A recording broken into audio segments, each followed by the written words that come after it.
Thank you, Jody, and thank you everyone for being with us for the Akron SCORE Nonprofit Basics Workshop. I'm Bill Glazer, this is Janice Robinson, and we welcome you. Tell you a little bit, just very briefly, about each of our backgrounds. I retired over a decade ago as the president and general manager of PBS 45 and 49, the public television stations. They're now known as Western Reserve Public Media. Had over a 40-year career in broadcasting, starting with a part-time job in high school and ending up here. Most of that was in the nonprofits world, especially in grant writing and fundraising, besides a general management background. And I've been a volunteer counselor here with Akron SCORE for about the past 10 years. Janice? And of course, Bill started when he was a young child. If he has 40 years, his parents had to sign for him. Hi, I'm Janice Robinson, and I am a volunteer for SCORE. I have approximately 30 years experience as the executive director of a nonprofit. I am a lawyer. I am an author of a book, 7 Things You Need to Know Before You Start Your Nonprofit. And basically, my private practice is devoted solely to nonprofit development and business startups. I have a 100% success rate in getting eligible organizations their 501c3. So we're delighted to be here today with you. Okay, very quickly, because there are a lot of you in the room, let's go around just very quickly and get like your first name and like if you're here representing an organization, or tell us why you're here, like to get more information, or because you have a specific nonprofit you'd like to research starting. So let's start with you, sir, in the front. All right, thank you. Good morning. I'm Dante DeVillo with Token. At least on some level. So as we go through, and when we take breaks, there'll be a chance for you to do some more networking. All right, what we have today, we have roughly a 3-hour presentation. We're going to give you a break about halfway through. If you have questions, please ask them as they arise.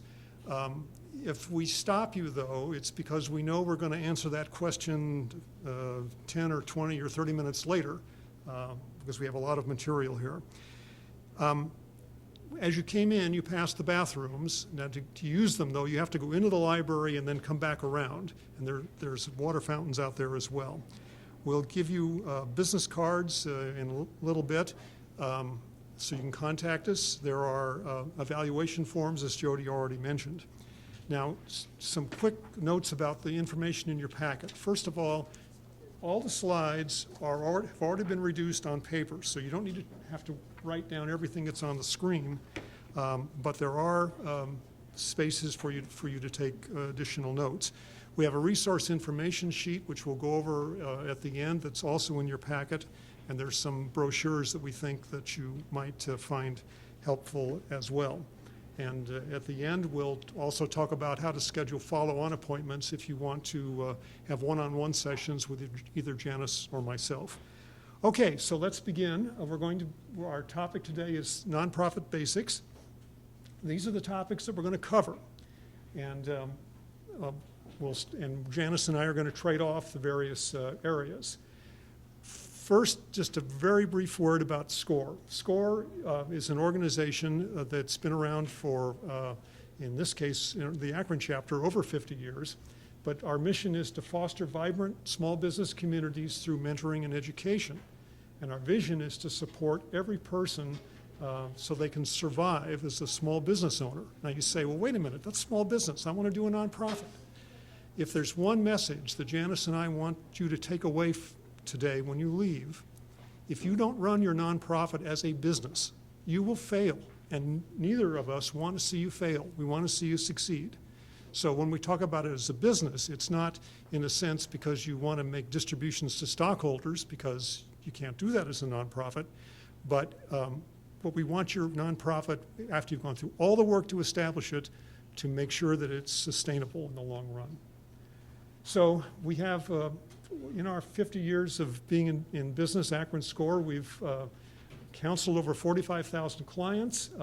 We're part of the Small Business Administration, and we do get a small amount of money from them, but most of the money necessary to run this chapter comes from grants that we receive from foundations, including the Burton Morgan Foundation, and from local businesses. But all of the counselors, like Janice and myself, are volunteers. We aren't paid, but we do need some money to actually run the chapter, to pay for the photocopier and the lights and that kind of thing. Everything we do at Akron SCORE is free, and everything we do is confidential. Just need to start all of that off. I'm going to take the first part of this presentation, which is to talk about what is a nonprofit, because it does vary, and those of you who are running for-profits will pick this up right away, but running a nonprofit, how it's run, is different from a for-profit. What is a nonprofit? Well, it's an organization founded to further a public cause. And again, that's different from a for-profit where your mission is to make money, and there's nothing wrong with that. Now, unfortunately, however, people go into nonprofits with the idea, we've got a great idea, we're going to implement it, and everyone will flock to it, and we'll be successful. But unfortunately, the statistics bear out that a lot of nonprofits don't make it. You can see from the information here that the attrition rate is pretty high. And again, that's why the information we have for you today, we hope will ensure that you aren't one of those statistics in the long run. Now, to incorporate as a nonprofit, and Janice is going to go over this exhaustively near the end of how you do a 501c3, how you do the application, but you need a mission and a vision, and you need to pick the right team to implement that. That's your governing board, which we're going to talk a lot about, your staff, and that everyone is operating in a professional manner. Your program delivery activities need to be planned. You need to figure out what the costs are going to be. That means a good budget. You need to be legal, which means being incorporated and having, depending on what kind of nonprofit you're running, the right kind of permits, and especially writing a business plan. And we'll talk much more about business plans as we go through. Now, there are many types of nonprofits, and these are some very broad categories. These are all nonprofit organizations. However, none of them are what we call a 501c3, with the exception of this one, which is a charitable organization. We're here to talk to you today about charities. If you were thinking of being a social club or a chamber of commerce, those are incorporated, they're nonprofits, but they're incorporated under other provisions of the Internal Revenue Code. We're talking about the bottom on the list there, charitable organizations. And these are designated as 501c3s by the Internal Revenue Service. Now, some examples of public charities are like the Food Bank, or Goodwill, or the Summit County Historical Society. Those are public charities. Now, there are also 501c3 organizations that are called public foundations. And examples there would be the Akron Community Foundation or the GAR Foundation. The difference is the public foundations exist to give away money. They have money, and they have to give it away. Public charities don't have to do that. They have to run a charitable purpose, but they're not required to give their money away. And especially if you're incorporating as a 501c3 and filling out the long form, it's easy to check the wrong box. But just remember that for most of you, you want to be a public charity, not a public foundation. Now, there's great differences in for-profit and nonprofit organizations. A for-profit exists for one purpose only, and that's to make money for its owners and investors.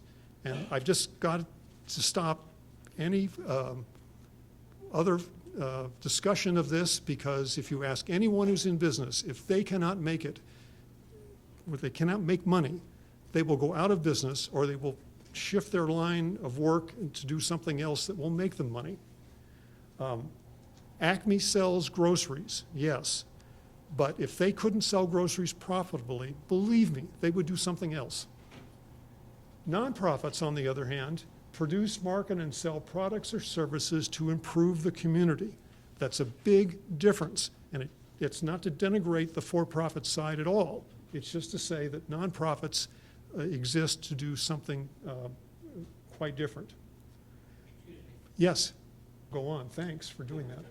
Okay, the characteristics of a for-profit include they're publicly or privately owned, meaning if they're publicly owned, there's stock involved. The income then the profits benefit the owners. A for-profit is governed by the owners, and it may be bought or sold with profits going to the owners. That's a characteristic of a for-profit business. A nonprofit, on the other hand, is owned by the community. It doesn't have stock. There's no private interest. No one can personally benefit from the earnings. That's the board members or the employees or the volunteers. Now, to your point, sir, yes, the doctors can be paid. If you're running a homeless shelter, yeah, the staff can be paid, and that's legal and appropriate. But it's not like at the end of the year that if there's money left over, it all gets distributed. It doesn't. It gets retained by the organization. We hope that you will have, when you end each of your financial years, that your income is greater than your expense. And that needs to then go back to the business. You can retain it, and we'll talk a little bit about how you use that money to make your business grow. A nonprofit is governed by a board of trustees or a board of directors, and that is those are representatives of the community. A nonprofit can never be sold.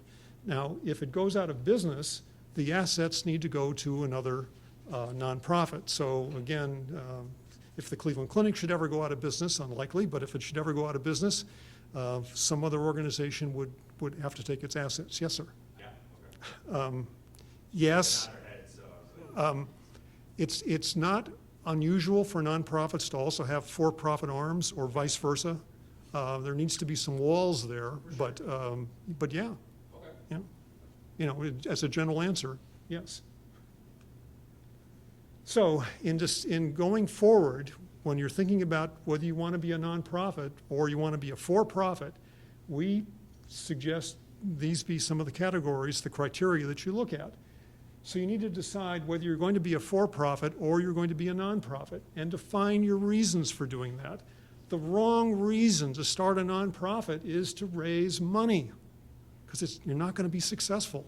The right reason is to better the community. If that's your motivation going in, you will find fundraising much easier.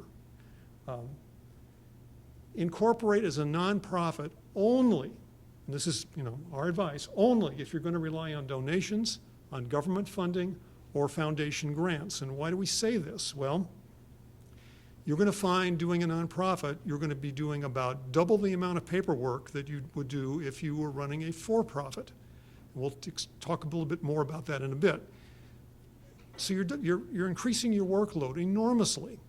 And if you're not going to rely on donations or government funding or foundation grants, don't bother. Be a for-profit.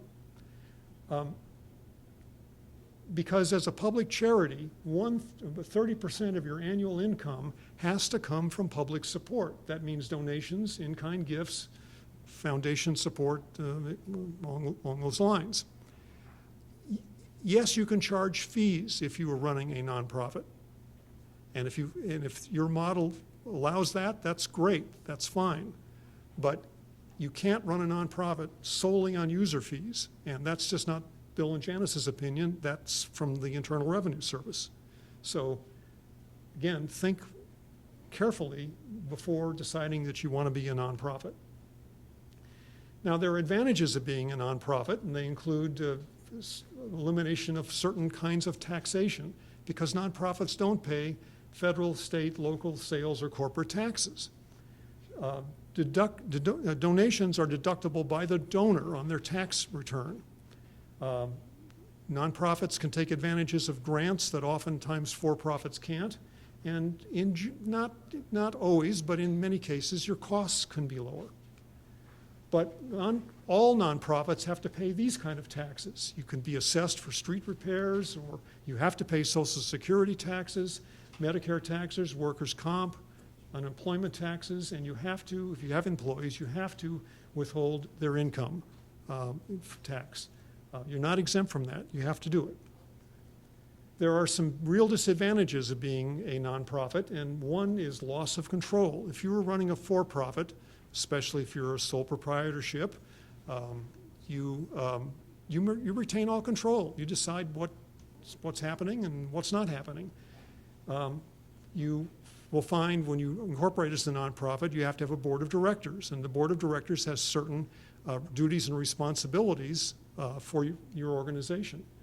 Nonprofits have limited purposes, and you spell that out as you incorporate in your articles of incorporation. Here's what my nonprofit is going to do. Your lobbying activities are somewhat limited, not prohibited, but somewhat limited. There's public transparency and public scrutiny. Virtually everything you do is subject to examination by the public. And as I mentioned a few moments ago, the reporting requirements are far more extensive being a nonprofit than being a for-profit. You have to follow kind of for-profit regulations. You do have to have occupancy permits. You have to have licenses and certifications depending on what kind of a nonprofit you're operating. You have to follow all the equal employment opportunity laws and regulations along with the occupational safety rules and regulations.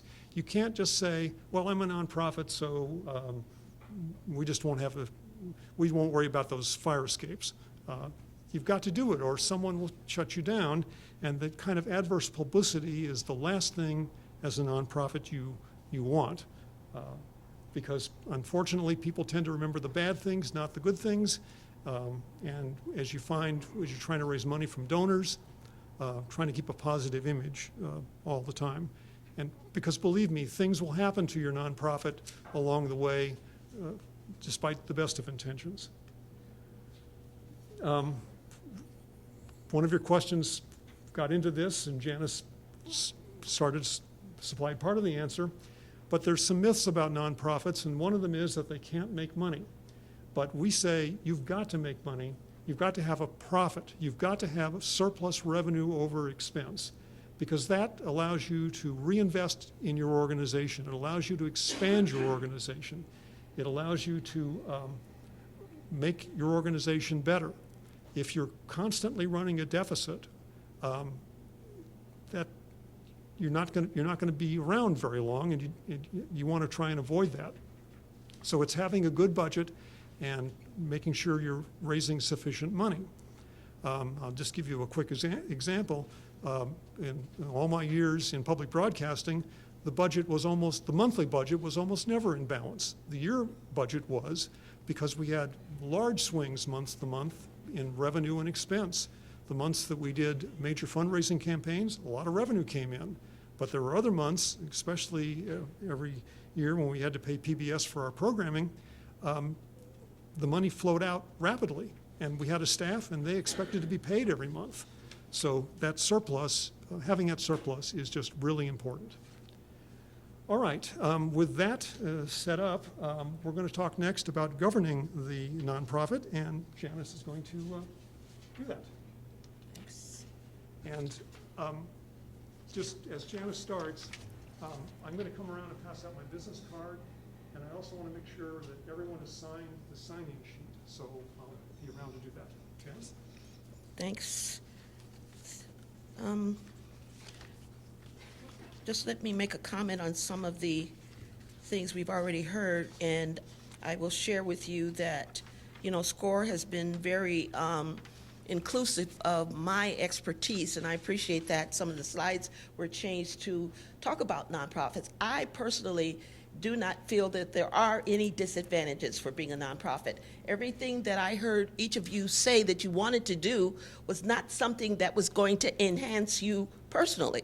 So if you're going to do a public good, then, I can't see any disadvantage. So I'll leave it at that. Some of the IRS requirements are changing as we speak. And I also want to do a disclaimer, as my colleague over there will know, nothing that I'm giving you is legal advice. It's general in nature, and you must consult your own nonprofit attorney. Is that all right? So let's talk about what I'm supposed to talk about. Governing the nonprofit. The board of directors is your legal face of your organization. It is one of the key elements to have a successful nonprofit. A lot of times the funders will look at your board and ask you questions about how do they promote what you're trying to do. I have suggested to several clients that you do a board grid, and you start with what Bill talked about at the beginning. What is your mission? Also, what is your vision? And then you plug into your grid who you want to serve on your board, in what capacity they're going to serve, and then you justify them serving. The IRS, because of the scandals associated with some large IRSs, has changed the law to say they don't want to see more than 2 people with the same last name on your board. And then even with that, I suggest that you justify having your relative on the board by saying that they have these skill sets that would be acceptable in the marketplace, and they're going to help our nonprofit. Does that make sense? Your board also must represent the community. And what I found in dealing with the funders when I was a CEO of my nonprofit is they would ask me, okay, Jan, you are serving this population. You cannot have people that live in an ivory tower only on your board when you're going to be helping disadvantaged people. So what does that mean? You cannot have all over 21, over 29 people on your board when you're dealing with the youth. So you must have somebody on your board that is reflective of what you want to do. To keep your feet on the ground. They will help you determine if what you're doing is going to be something that your target market that you decide will want to do. Do you understand what I'm saying? You have people on your board that are going to help you do what you want to do. Board is responsible for fiduciary duty. Your board members, first of all, let me say this. Developing a board is not an overnight thing. I always suggest that you take time to identify people that you think are going to help you. Then you develop an orientation for them. And that means that you tell them about what you're doing, and you take them to lunch and talk to them, get a feel for if they are a team player, and if they're going to be honest with you about what you want to do. And then you bring it back to your board member, because a lot of times what happens, you develop a board and you develop 3 people to begin with, and you all have the same commonality. But then you add an oddball to it, and that just throws it all out. And loss of control is not something else that I agree with. You can, and I have developed bylaws for my clients that set it up. If you're the founder of an organization, that board, if you write the bylaws correctly, will not be able to get rid of you. But subsequent members, you will have in your bylaws how I am to be replaced. Does that make sense? You can set that up. You know how it's done, and I've done that for them. So the board also is responsible legally. Is if you do something, they're the ones that are going to be sued. So that's why it's very important to get people on your board that are credible and understand what the roles are. Now, because my organization is eventually going to become a national organization, and I'm kind of confused on like if I have to like found here and if I can still operate other places, file a paper, whatever I need to do there. But is it possible, since we're talking about board members, to have board members from different states and that type of thing on your board? Mm-hmm. Okay. Yes, you can have other people on your board from different states, if you, especially if your vision is to expand. You know, you need some people from China or wherever that are going to help you expand China. Is there, the only way to get rid of that oddball board member is making sure that we have stipulations in the bylaws to do just that?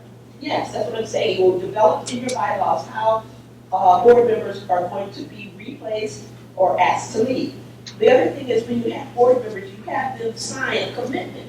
You tell them what the rules are up front. This is what we're about. Can you buy into this? And then you have a place where you say, I want you to commit to this rule. And you tell them what the rules are. You have them sign it. So they say, yes, I know I have to be at 4 board meetings, and if I miss 2, I'm going to be asked to leave. Is there any other way to get rid of those oddball ones? If we don't have any of this, is it just, we kind of inherited something? I understand what you're saying. I had a board too that I had to revamp as a CEO. I won't tell you how I did it, but I will say that it can be done. It can be done. But if you pick right to begin with, you know, and I know there's some people that, you know, we've done it this way for 30 years and we're not gonna change it, and someone's coming in with new ideas and everything, things that are being brought up to the 21st century, and people are still back in the 2nd century, you need to do your bylaws over a little bit and say some things like that. You know, like, you know, we're gonna be able to, we're gonna let you go after 2 years. If you've been a good board member, we're gonna let you have an option based on the other board members of doing it again. And if they haven't been so good, you've got a clause in there that says, thank you for your services, goodbye. Does that make sense? Should we limit the terms of board? Absolutely, absolutely. You should limit the terms. And the other thing, people ask me, how many people should serve on my board? It should be an odd number. In my incubator nonprofits, I always tell them, even though you say you want 17 people on your board, I suggest that you start with a small number, odd number to begin with, and as you get those 3 or 5 board members acclimated and helping you to do what you want to do, then you have spots open for them to replicate themselves. So keep that in mind as well. Let's see what else in my script we talk about. This is the difference between for-profit and nonprofit. As you can see, a daycare center. Some daycare centers are for-profit, and this is how Jane has set hers up. And you can see she's in charge of everything. And then Bill made a good point, which I do agree with, that our nonprofits today must operate as for-profit. You must write a business plan. You must develop a budget. You must be a good steward over the funds that you get. So let me show you how it looks for the daycare. Under a nonprofit, you have a board of directors. Now, one thing you keep in mind, and this again goes to what I'm saying, that you cannot, you as a founder cannot be fired by your board if you write your bylaws right. And so this is what's happening. All of those people on the board have something to do with advancing the nonprofit. They are the legal face of it. And Jane is the executive director. Now, you might want to be the executive director. And can you serve on the board? The answer is no. But you will attend every board meeting to bring the board up to date on what's happening operationally. Does that make sense? When I was a CEO, I went to every board meeting because I was in charge of the daily operations they needed to know. They made the decisions such as, okay, Jan, yes, you can apply to the Corbin Foundation for a grant. We hear about everything that the board does has to be by resolution. That's how the board speaks. You take a vote, and you have 7 board members, 4 of them say yes, then that's what everybody else has to say. You can't have a board member going out and telling the press, you know, I didn't agree with that. If you serve on the board, you speak as one. And you have your discussion in your board meetings. And then when you take your vote, whatever the vote is a vote for that oddball person too. And you tell them that you cannot go say something different outside of this. We voted as a team that this is what we're going to do. I have a question on that. If you're the CEO, like you said, you were the CEO when you had your board members, but the board members are telling you then what you're going to do with your business. No. It's not proper. No, You when I can't vote, you can't be on the board. No, I had a lot of power because I was the one that had the answer. I had, I had a board and I came in and it was not the best board. I inherited a board, okay? And it was a not so good board because when I went to get money, sometimes they would look at it and they said to me, Jen, the only reason we're not going to give you this money this time is that your board is a little not good. So I appreciate them telling me that. I went back and told the good board members what was said, and so they began to weed out the bad ones. You are very important to your board because your board is not involved in everyday operations. They just set the policy. They say, yes, we're going to expand to China. Yes, we're going to expand to Medina County. Yes, we're going to apply for, yes, you can apply for a loan. And even sometimes they are the ones that will hire the subsequent executive director based on the bylaws. So that's the extent that your board is your covering. And that's why you must pick them right so that everything will go right. To build on what she was bringing up, my question is, I served on 2 boards where the directors were serving at the behest of the board and it was in the bylaws. But those particular directors both drove the board instead of the board driving the director. What do you do in that instance? Well, was the board the weakest link of the organization being successful? No. It's a culture, it's a feeling. Like, for example, my organization was dying.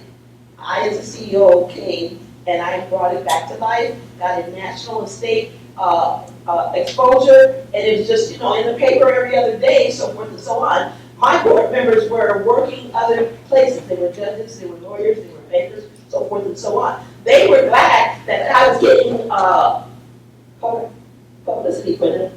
So you see what I'm saying? So they trusted me that what I brought to the board was going to be right. So, But in one instance in particular, a very prominent nonprofit in northeastern Ohio, with a huge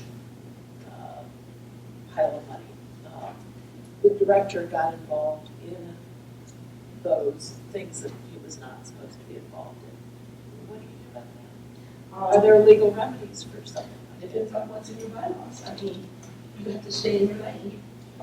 EDs do certain things, and they don't have the authority to do certain things. I ended up leaving because I was afraid of liability. And that's another thing too. You as a board member have to protect yourself, because if your business is not in order, again, you heard me say, you're the one that's going to take it. So either you stand up and do what you need to do as the government board, otherwise you are subjecting yourself to liability. These rules, regulations, standards that you're talking about right now, do they differ from state to state? Yes, they may differ from state to state, but they differ from organization to organization. Don't go online, and I have a lot of people, and I make a lot of money of fixing stuff, that people go online and download LegalZoom's bylaws for them. And you have to have it custom made to what you're doing. You might say, well, I won't say that, but answer is yes. Each state has different rules, and I have incorporated organizations that wanted their nonprofit in different states, so I had to go and research what Pennsylvania had and what they wanted, so forth and so on. So yes, the answer to your question is yes. Now, to actually build on that, I heard earlier you mentioned that your private practice was a lot of stuff around house, that type of thing. Can I schedule a meeting? Bill gave you his card. Yes. I don't have so the number that's on Bill's card, we all work out of the same office. Okay. Just call and remember my name, Janice Robinson. And you can set up an appointment and we will talk about that. So this is the nonprofit thing, and it's a good thing. Because as we said, what Bill said at the beginning, the first thing was, this is a public cause. Nonprofits are in the between the government, which doesn't have time to do the hands-on things. They just make these ridiculous laws. And the private practice sector. Nonprofits are in the middle because the government realizes that they can't do the hands-on things that you want to do for the target markets that you want to serve. And then the for-profit, they don't want you competing with the for-profit. It's not fair to have tax exempt. You want a car wash and you want to make it a nonprofit. It's going to be hard to justify because they don't want you to have an advantage over the nonprofit. So it's in the middle. It's a public good. You hear what I said? But it's not. If you don't lead with anything, don't say that nonprofits don't have money. Because I told you at the beginning, you do your own research. Billions of assets, billions of dollars go through the hands of nonprofits. Because what they do with it is different. You understand what I'm saying? All right, what's my next one? Because we don't want to keep you here 3 hours. I say it should be 3 hours. Now, for the state of Ohio to incorporate as a nonprofit is the first step that you're required to become a 501c3 under the federal government. As it stands now, I often tell people you can do it really with one person, incorporated in the state of Ohio. I often tell them, don't do it with yourself, because when you go to apply for money from the funders, and they see in your articles that it's only Jane Doe, they're going to think that you're a person taking a walk by yourself. I always tell them, get 2 other people to sign with you, so that will give you some legitimacy. And the one thing that I do as an attorney is, I don't like to set you up so you have to come back to me and pay another retainer.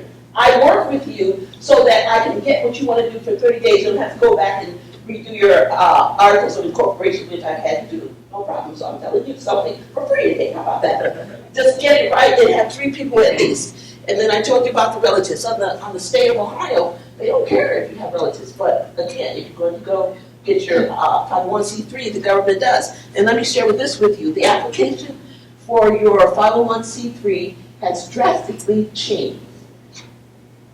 It used to be about this big of hard paper that you have to have, 23 pages, and about 100,000 exhibits that went with it, okay?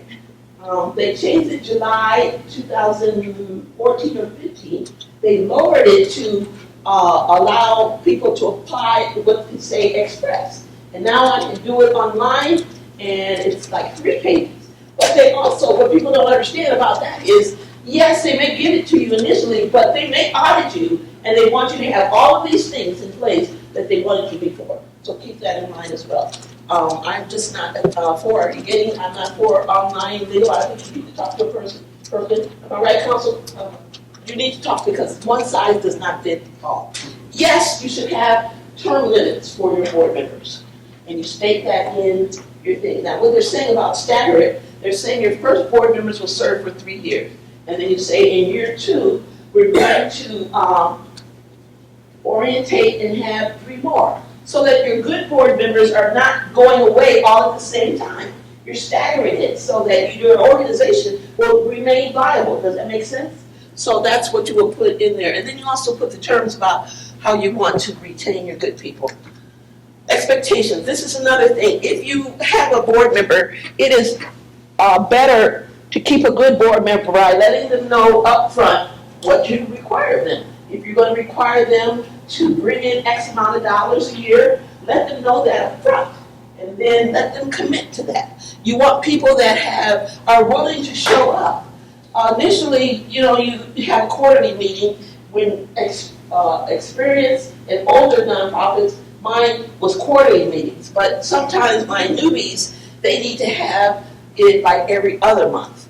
You want board members that have credibility. You want board members that, in what you're trying to do. You don't want to get someone who's a movie star and you're trying to open up a food pantry, unless they give you some money. That's a different story. You have some board members that are there just for the financial piece, and there's some board members that only want to be there just to give you some money. So that's nothing wrong with that. Knowledge of nonprofit boards, which you will share them and willing to raise money, that's key. Because when you go to apply for a grant, first thing the grantors ask, how much does your board get? When you, as a board, have not invested in your organization, why should they? And if you have board members that don't have a lot of money and say they're an accountant, they can give you in-kind services that will count for you not having to hire an accountant. So that's an in-kind service that you can count for in your budget as well as their contribution to your organization. Now, I've already talked about all of this, and when you guys can't sleep at night, pull out the PowerPoint and read it, but are there any questions about anything that you see on the screen that you want me to talk about further? Have you got a good idea of what your board is, the difference between your board and staff? Governance, just keep that in mind. Board members typically compensated? No, unless you say so. The IRS wants to know if you're going to compensate your board.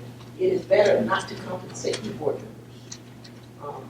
Have I had organizations that did the question on the IRS form asks the question, are they going to be, and then they want to know how much you're going to give them because they're going to be looking at what would these people, this account be paid in the marketplace. Because they don't want you to hide a 6-figure salary for somebody who's your cousin as a way of diverting and using the money for a personal harm. So they're going to look at it, they're going to stop it, and they're not have them send me back applications, say, I need you to clarify this, that, and the other. So just to begin with, don't pay your board.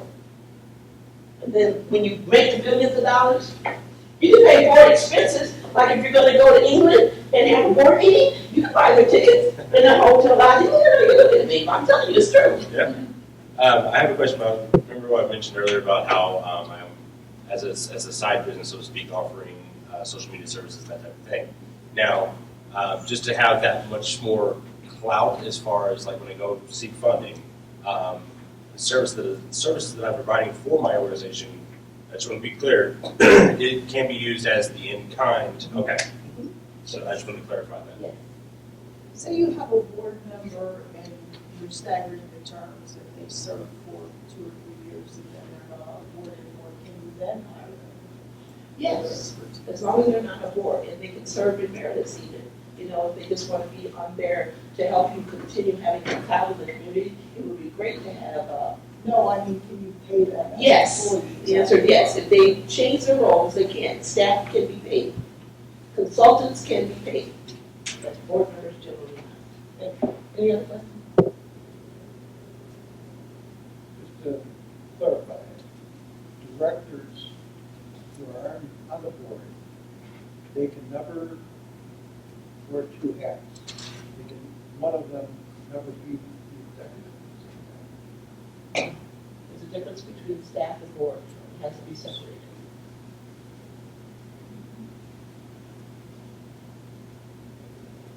And I told you about the decisions of the board are collective. What we say is what we're going to do.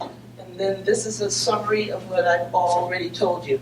And then ultimate boss is really not the term I want to use. They're your covering. Okay? Are they your boss? Yeah, they hire people after you, but they're not like boss. They're your team member. In my book, I say they're team members. And team members, you pick team members that are going to help you get to where you're going. Does that make sense? And also your staff is team members. Your volunteers are team members. But your board is the #1 team member that has to work with you as the CEO and the founder of it. Conflict of interest, the IRS has a policy that they want you to adopt that says, say for example, you have somebody on your board that owns real estate and you want to buy a building to house your nonprofit. What has to happen is that person, that board member, has to leave when that decision is being made. And the remaining board members are going to have to make the determination as to whether or not what he's offering and the price he's offering, is it something that we would pay in the marketplace? And then they make the decision. They have to withdraw and not vote on anything that they have a personal or professional interest in. So that's a good thing, because I don't want you to think you just have to have poor people and people with no skills on your board. You do want people that have skills. Am I right or wrong? But you have a conflict of interest and you follow it. Janice, can I interject one thing? It would be better if nonprofit is not buying the building from that board member. I disagree. Well, we just disagree. We know we have our conversations. We agree to disagree. But from a transparency standpoint, it is much cleaner if you are not using the organization's resources to enrich a board member. And that's what's happening.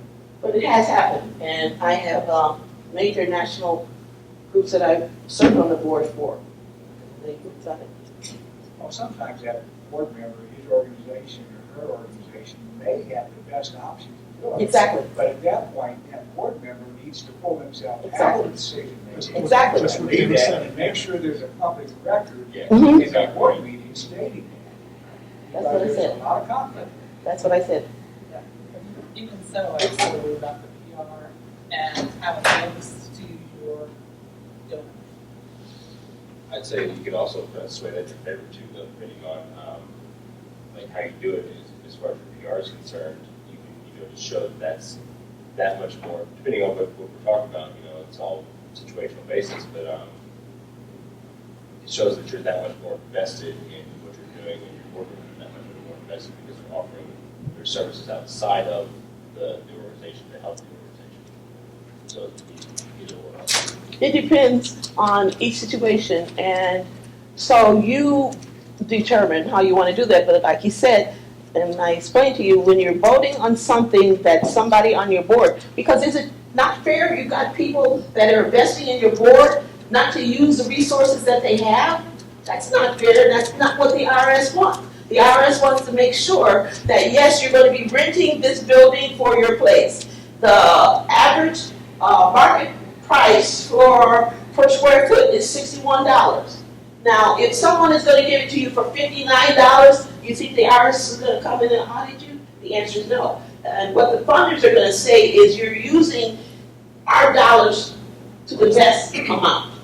And you voted on it, and you found out that what we're doing is good for the organization, but for the gentleman or the woman serving on my board, you cannot not allow their resources. Now, there are some crooks out there that have been doing it, and that's why the IRS laws were changed, because of national, you can Google it, the national well-known organization was doing things that looked kosher, but they were not. They were for the benefit of certain people. So that's why the IRS is very close, but I set it up for you, my clients, so that everything is covered. I would say a prime example of that specifically is Wounded Warrior Foundation, because they just got in a huge scandal because their CEO was doing that exact thing, so people can look that up. It was, I mean, as far as I mean, granted, I know guys that have, gone through their program and they've been helped, one of my best friends, and actually got him to join the Marine Corps. He actually went to he was part of the first ever Wounded Warrior games and things of that nature, but in retrospect, as the times went on, because I know about some legal stuff where if anybody used Wounded or Warrior in their title, if anybody used any semblance of their logo with like a shadow figure, so on and so forth, they sent their legal team on and shut them down, which is so wrong on so many levels. But it's a really good example of how things can get corrupted really easily. Exactly, and I know some agencies that are supposed to be nonprofit close to home here in Summit County, and they're nonprofit, but they're not operating. They only do business with people that are recommended by a board member, and that board member gets a stipend for recommending them. They get a commission on you using this IT program. You get a commission on using these computers. So I'm not telling you something that I don't know. For every rule, there's a way to get around it, and legally. I'm not encouraging anybody to do anything wrong. I don't sense that in this group. But there are some crooks out there, which is why the IRS says, go through the motions to make sure you justify what you're doing. Okay, these are the kind of people that you want on your board. Professionals, you need accountants to do your numbers. You need lawyers just to keep you legit. Bankers are good, because they can send you to their bank. Are you saying because you have a banker that's with PNC, you cannot use their products for your checking account? And it's going to give you a deal? No. Marketing is good, because you get the word out. You need to get the word out about the good that you're doing. If a tree falls in the woods and there's no one there, it doesn't make a sound. It doesn't matter. Nobody hears it. So you want to make sound so that people hear. Insurance, yes, some boards have what they call liability insurance, so that as long as they follow the rules, they generally are not going to be sued. But if you don't follow the rules that you have set down and a boo-boo happens, you're going to be in trouble, because what's going to happen, your insurance company is going to look at your board minutes, going to look at your resolutions, and if you clearly did not follow the rules, they're not going to pay to protect your board. And then you need someone with business experience. I agree that we have to operate our nonprofits as business, because the funders now want to say, okay, I'll give you $50,000 this year, but how are you going to sustain the program next year when I'm not going to give it to you? So you have to have some things in place. And the nonprofits nowadays are moving towards doing businesses that will help fund the nonprofit. But if you're opening up a car wash in your food pantry, that's unrelated business income. And you have to file a tax return for that. Is it wrong? No, but it has to be related to what you're doing. If you're doing. Does that make sense? So there are ways to do it. Then mentors and advisors and community will help you stay grounded in the community. This is how you recruit them. Any questions on how to recruit? Do the orientation, I think that's key.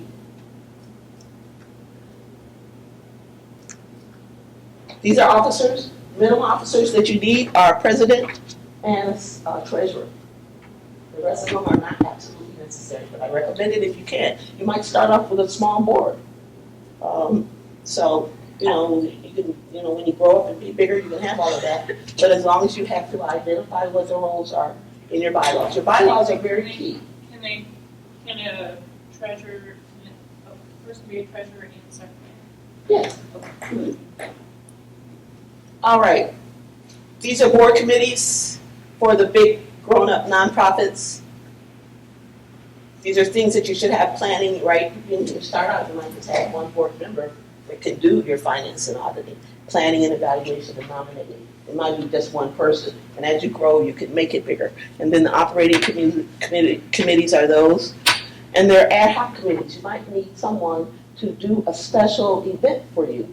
And so you want to have someone on your board go into the community and get some people to do special events. Or you might need a committee for capital program. You know, we want to buy a building. Go out and search and find us a building. Whatever comes up that you need someone to do, then you develop your ad hoc. It varies group by group. And again, final answers is clearly defined in your bylaws. Your bylaws are your internal document. You do not have to file it with the Secretary of State. I've seen them online and I had to go in and correct them because if you don't do it right, you're putting on the record for when you're found. When funders look at your articles of incorporation, they see that you said this in your bylaw, but you're saying different now for the grants. Everything has to be consistent. Does that make sense? Yeah, on the board I was on, and I've got 15, we had a ad hoc committee that every couple of years they went through the 501c requirements to make sure that nothing in our bylaws changed. And we also got every 2 years, we gave a presentation to all the current board members on what the 501c stated. That's excellent. That's excellent. With the laws changing, it is very important to keep up to date. I haven't heard that. I'm going to keep that in mind. I'm going to use it with my clients, okay? That's a good idea, to have someone keep your board members apprised of what their responsibilities are. You should have meetings. How often? At least 4 a year. Some want to meet monthly. And you have to put it in where you're going to have it if you're going to have your annual meeting, which every nonprofit is required to have. So if you haven't had your annual meeting, you need to have that real soon.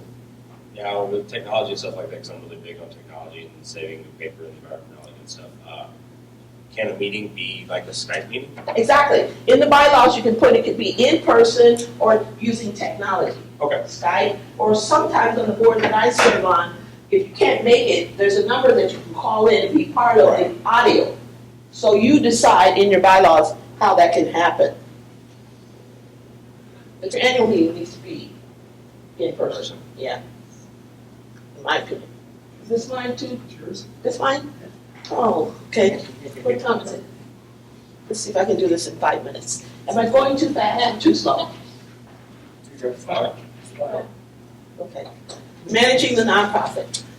Here's where we come to the CEO. CEO does all of the work if they're a good one. And I was a good one. And I was rewarded for being a good one. How about that? I was responsible for following the bylaws that I inherited. And guess what? I was also instrumental, because I'm a lawyer, in bringing them up to date. The organization had changed its name so many times that we didn't know what the name was going to be. So I did it as a CEO, fixed it because I had that degree. Now everybody's not going to have that, but you consult someone that can help you do your job. I was hiring. I was the one that hired people and fired them. And then I let the board know what was going on. And I was in charge, and your CEO is in charge for daily management. We're going to open at 10 o'clock, and we're going to be closed at 4 p.m. But I promise you that the phones will be manned during these hours. That's my responsibility. If they had to go in a funding situation to meet a funder, I was the one that presented it initially to the funder what the program was, because I probably, and you also will be developing programs to further your nonprofit mission. Does that make sense? So management is a day-to-day operation. Governance is a yearly or a monthly or quarterly operation. Any questions? And I had to make sure the bills were paid. I was the one that gathered all the bills and put them in a folder and sent them to the accountant who did the records for me.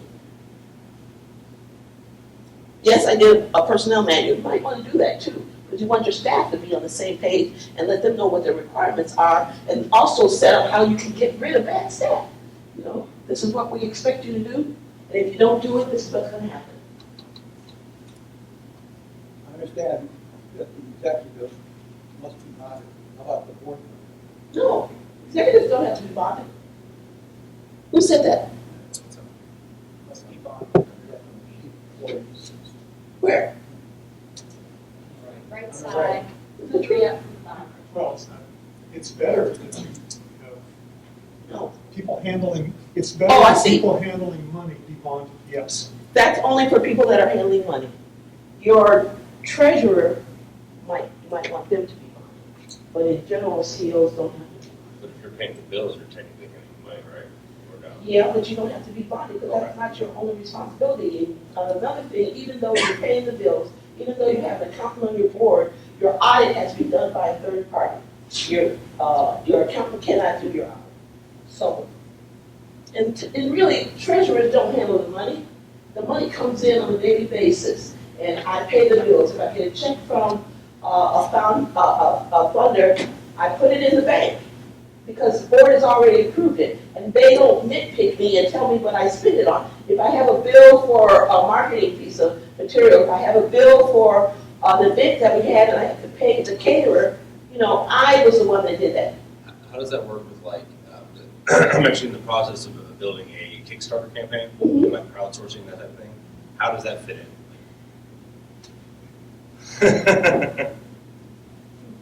Ask me later. Okay.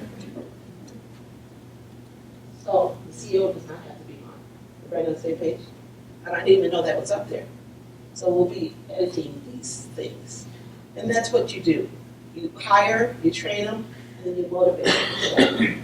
Very important, because you know what? I found out as a CEO of my organization, I was going out, I was on television, nationally, statewide, and I'm telling you what a great organization we have. And after I would appear on television or in the press, people would call. And the person that was answering my phone, my pet peeve was, don't ever say, I don't know. Say, let me find out for you. You understand? And people were calling them, I don't know about that.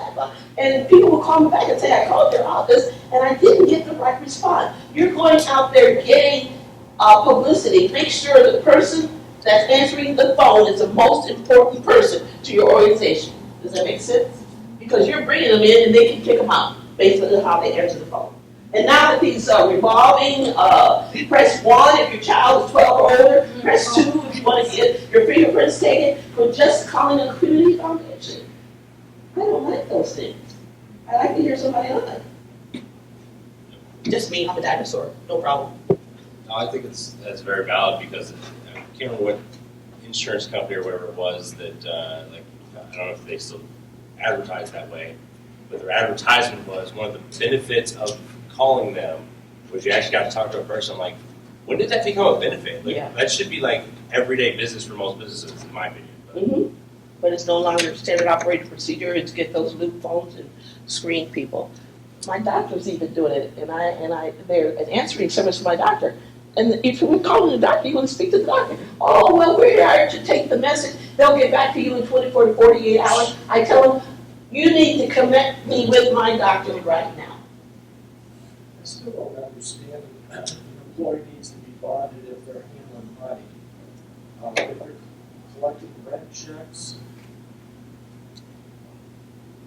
For what kind of nonprofit? Let's say AHA. it's a facility for young adults with disabilities. And the person collects rent checks for what? To hand over to the CEO. The rent to live in this. Is it cash? No, You have records in place to receive it? just the check. Is that their only job duty? No. I think the difference is a misunderstanding between a bond and insurance. Every organization, business or nonprofit, should have a business insurance policy, which would have, part of that would be employee dishonesty. Yeah. It's the trustee who has to be bonded for their Yes. faithful performance. Exactly.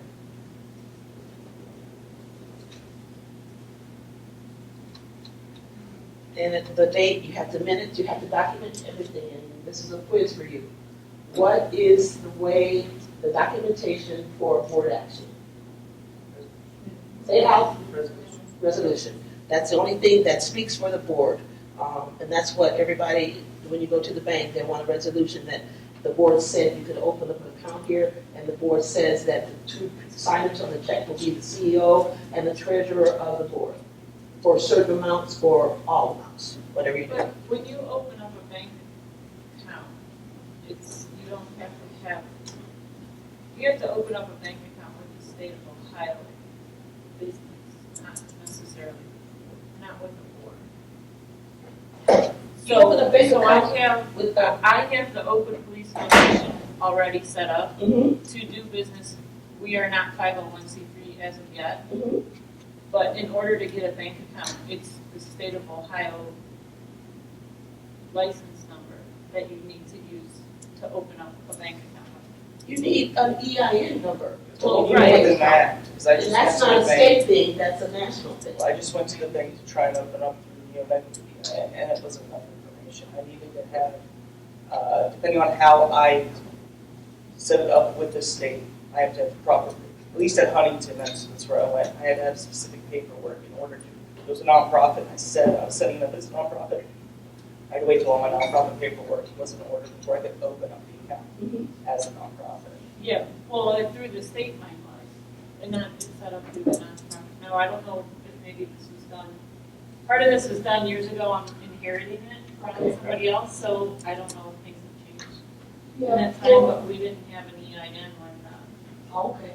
when the account was created, so. And as he indicated, different banks are different. I've had clients that are doing things and then come back and say, ABC Bank won't let me open it up. I had to call and tell them it's a nonprofit, and they gave me their rules, what they wanted to see. So each bank is different, and there are some user-friendly banks that score, tells you to go to. Huntington now is the SBA lender, and they're trying to get their foot into Ohio, and so we have a relationship with them to get along, but that's not what you were saying. You need an EIN number nowadays to open a bank account, and a minimum deposit sometimes. Yeah.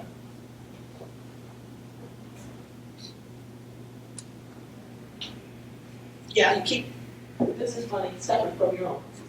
I have CEOs that are starting up nonprofits, and they say to me, I've been paying for this, I've been paying for this. I said, you need to document that, they would write their personal checks to pay the business. I said, no, you can't do that. Keep your money separate, even if you only have $2 in the account for business. You understand what I'm saying? And you got $1 million in your account. You make an in-kind donation or you make a cash donation. If you're 501c3, you can get a tax deduction. All right? Anything else on here that you need to know about finances? Everybody needs some finances, am I right or wrong? Yes, I am. How you get it is going to be keep written minutes of all your finance meeting. What I was saying earlier about how it's going to, it's two different arms now. Say my for-profit business, it's excess profits. Can I then funnel that into my nonprofit and then get a tax break? Okay, I just want to make sure I could. I thought I could. I have a question. What about raffles and that type of stuff? Raffles for fundraising? The IRS requires on your application that you state how you're going to raise money. And so you would put on the application, we're going to do personal solicitations using raffle. We're going to do things like that. And as long as you do it that way, you're okay. They just want to know how you're going to raise the money. They don't want you to tell them that you're going to rob a bank. Don't you have to follow certain laws or just stay on conducting raffles? Solicitations are governed by the Attorney General's office. They have their own rules. And I'm talking about what the IRS said. The state is a layer that has to be complied with, but you don't need that in order to have your 501c3. The Attorney General wants to know all of the people that put solicitations that they're going to be soliciting money for their nonprofit. They want to know about it. Why is that? Because they want to know about it. You understand what I'm saying? So raffles are good, and so you need to determine what the Secretary of the Attorney General, and I recently had to do that. It's a long application form, but it's just something I have to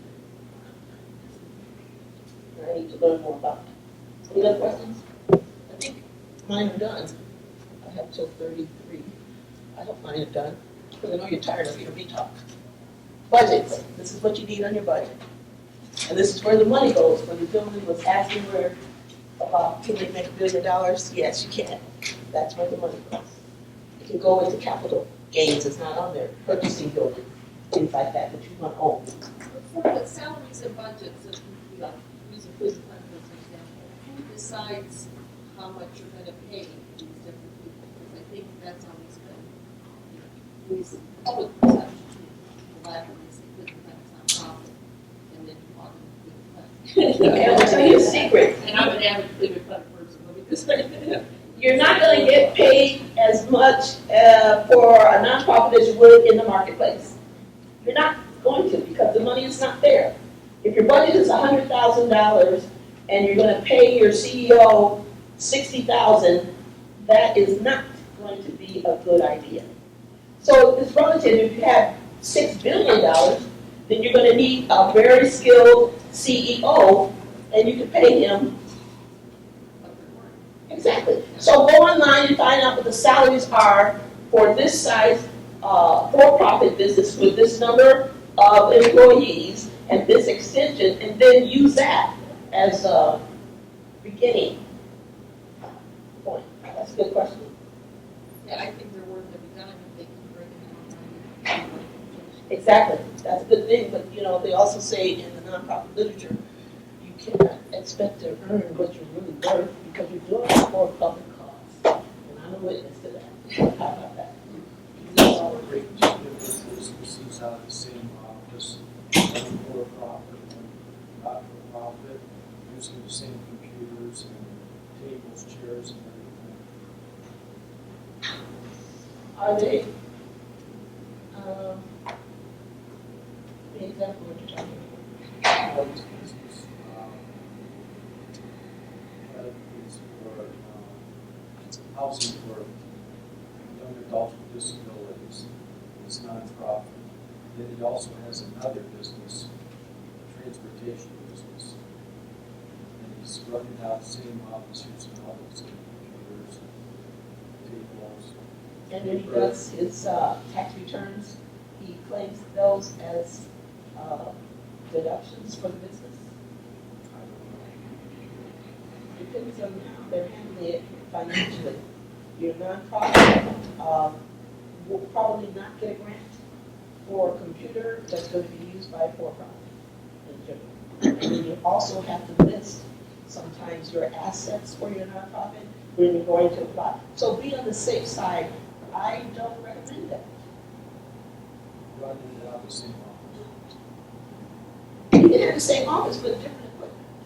One thing I would just to add to that, from like a technical background, technology background, things like that, IT and whatnot, a way to, and I don't, she's the legal one, I'm not, it's just that some advice I would have would be a separate hardware, an external, that type of thing, where it's a separate piece of equipment that has all this for-profit stuff on it, but it just accesses it through the portal of the same laptop or desktop, that type of thing would be probably a smart move to keep things separate.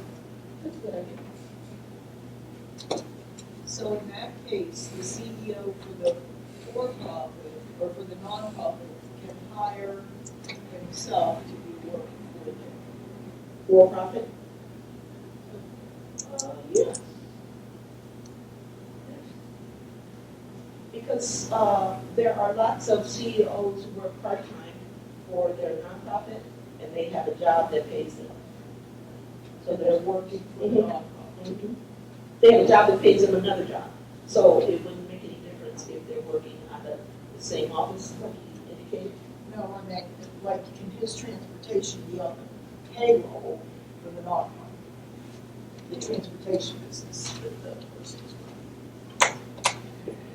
Unless it's a transportation nonprofit. We're gonna pick up elderly people that can't pay, we're gonna pick up, you know, it depends. That's why, So if he owns a transportation business, it's not okay for him to.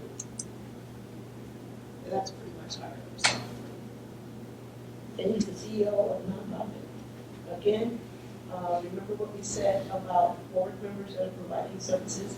It applies to your CEO as well. Oh, you don't want to have a conflict, yeah. Another thing I was going to add to that would be, that I just thought of after I said it, I mean, granted, the external hard drive is like a cheap, but you don't even have to do that so much as you can go to like Google Drive, which is free cloud storage, and just have two separate email accounts where you have two separate Google Drives, and it would basically serve the same purpose. So just a little bit of some of that stuff. So find a techie person to keep you legit. Janice, a question on the loophole on the tax liability for profit. Is a for-profit allowed to donate income to the nonprofit to pay its executive branch? It is. Whoever gives you money, unless they restrict the money, or if in the application ask, are you going to accept money that's restricted? If it's soft money, which is salaries, that's okay. And the for-profit would get, because you're giving it to a nonprofit, and they're 501c3, you get a tax credit for it. Okay.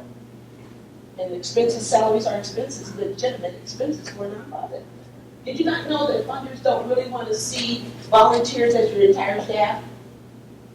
Because they say your program cannot be consistent with volunteers because they can show up or not show up. So they always want to see at least one paid person that's going to make sure that the operations that you say you want to do are going to be happening. So keep that in mind. Are those paid people able to be documented under a 1099 subcontractor partner as opposed to An employee? Yes. Yes. And that's a good strategy.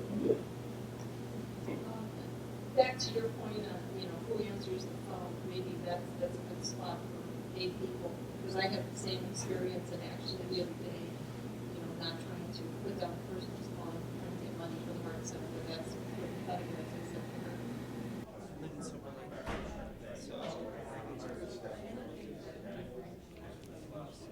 All right, so we can get you out of here promptly at 12:30, if not before. Let's continue.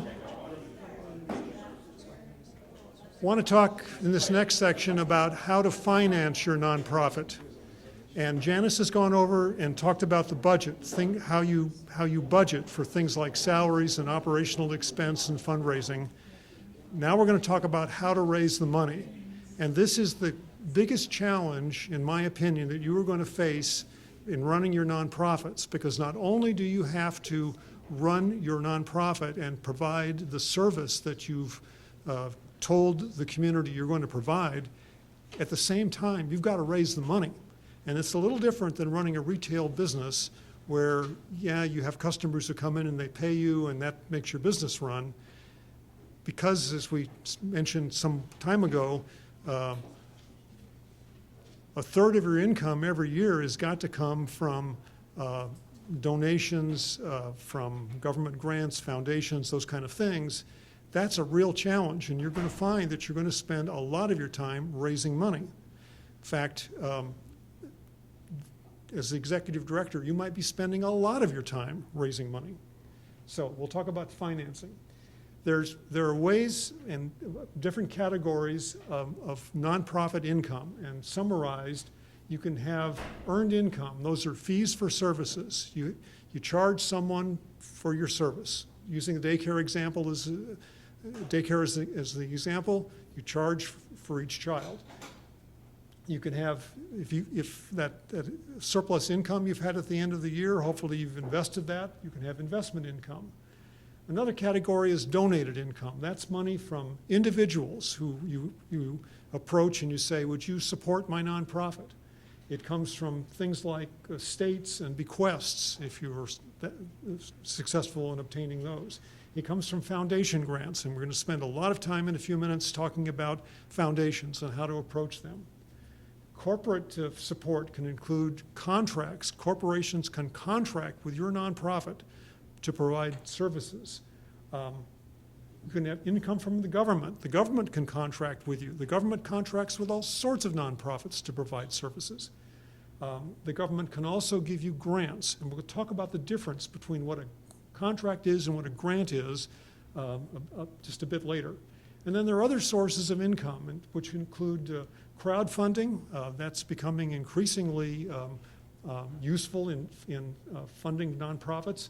You can do special events like benefit dinners, 5K races, those kind of things. And in-kind support that Janice talked to you about in the last session, say the CEO is providing some services of a different organization, is providing some services to you, that's considered in kind. And it might not be cash, but it saves you having to spend the money for the service. So those are the income sources for nonprofit organizations. Now, again, to go over these in some more detail, if you can charge fees, presuming the service that your nonprofit is offering, that you can charge clients, not all of you will be able to do that, but if you can charge fees. Donations. If you're soliciting a donation, you must, number one, be a 501c3 organization, and that's the category determined by the IRS as a charity. You must be registered with the Ohio Attorney General for fundraising. You might be required to register in the county or in the city which you're operating, but that depends location to location, and I can't really give you any general advice there other than it might be a factor. Now, there are two kinds of donations. One is called a designated or restricted donation, and the other is called an undesignated or unrestricted donation, and it's critical you understand the difference. Let's say I'm running a nonprofit that exists to improve parks in the city that I live in, and I send out a fundraising letter, and I say, we want to replace the swings at the 3rd Street Park, and we need X number of $1,000s to do that.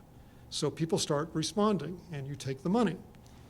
That money can, because you've stated in your fundraising appeal that that's what you're going to be using the money for, those funds become restricted. You can only spend them on the swings and obviously the labor and anything related to the swings. You can't use it to pave the parking lot of the 9th Street playground, or you can't use it for some kind of unrelated expense. It can only be used for the purpose that you stated when you were raising the money.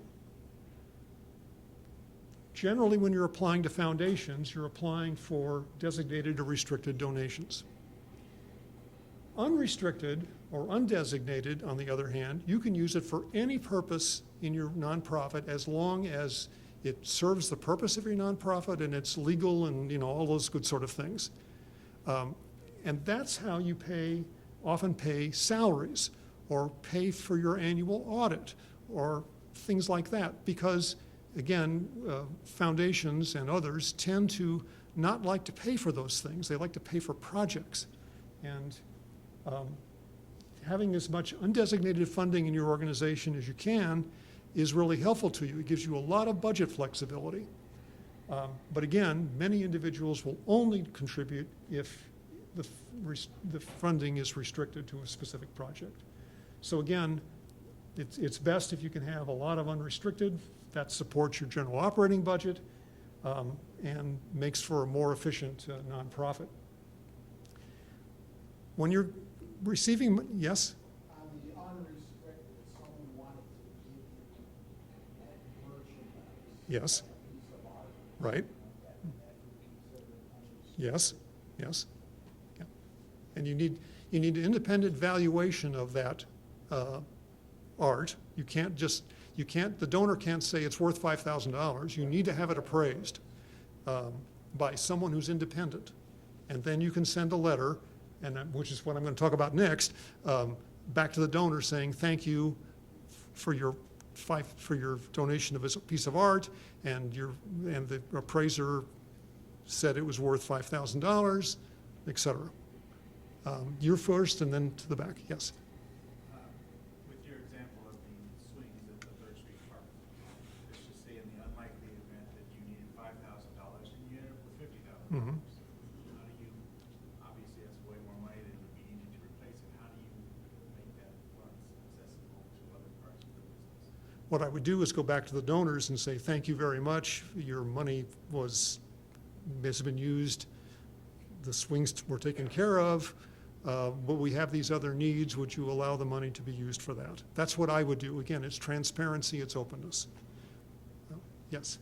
Is there a resource available to nonprofits here in Ohio? The nonprofit I currently sit on the board, I just joined last year, and they said that they've had a problem ongoing for several years with the state of Ohio not giving them their tax deduction. And I looked at Janice's slides earlier that said, no tax, no tax, no tax. They said for several years, the state of Ohio, even though they are registered and working as a 501c3, has not allowed them to not pay taxes on income that they got that is used for the nonprofit. Something doesn't add up there. It's very troubling to me, and. What I would do is to make sure this organization truly is registered with the Internal Revenue Service as a 501c3.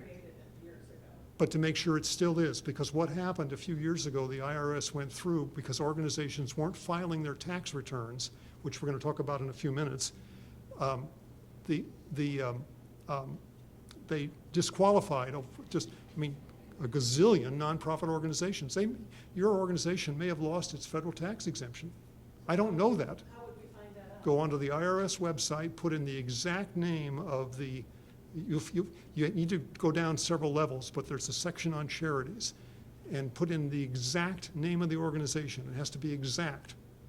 And you'll pull up a list of, and it'll say, yes, this organization is currently qualified. So if it is qualified and copacetic, Take that to the state.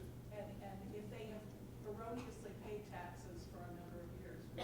I would think you could get the money back, but I don't know that. Yeah. But something that you've said doesn't, not what you've said, but the example is not working here. Right. If As it's, a board member, I want to question. if it's a legitimate 501c3, you should not be paying tax. Sales tax and property tax, those kind of things. Okay? All right, let's go on. For individual donations to your nonprofit, every donation must be acknowledged in writing. You send a letter saying, thank you for your donation of X.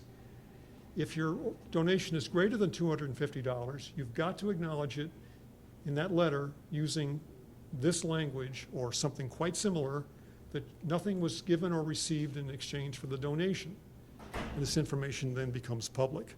Now, why is this so important? Because if you're attending, you're going to a fundraising banquet, and the cost to get in is $100, and you might think, well, wow, I've just made a $100 donation to that organization. But in fact, you didn't, because it cost the organization something to put on the dinner. The rental of the room, the food, the staff, maybe they did some kind of door prizes. So it could be that $40 of that 100 really went to pay for all of that. And so the organization, if in fact it did that, and it was more than 250 or more, it must say in the letter, thank you for your donation of $300, of which $35 was for food and beverage, something like that. So, because you can only deduct the true amount of the charitable donation. Yes? You might touch on this, but what if you receive an anonymous donation? How do you send that letter? Then you can't. You don't worry But then the donor shouldn't expect to be able to deduct it off their tax.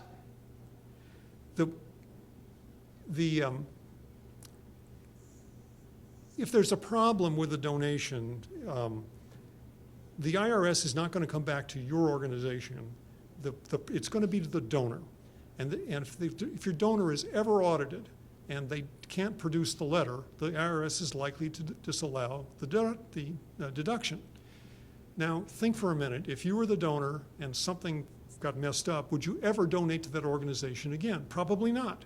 And that's why, again, why we keep saying, this word that Janice and I keep saying, transparency, transparency, is so critical. Yes? So, in that same vein, when you send out that letter, and this could just be to cover, both butts, so to speak, would it be wise or is it necessary to make a copy of that letter for your organization after you send it out, or do you just send out the letter? Well, I would keep a copy of every piece of correspondence. Right, just to make sure like that. Yeah, absolutely. Yeah, absolutely. Maybe in writing, does that include emails? Does it have to be physical?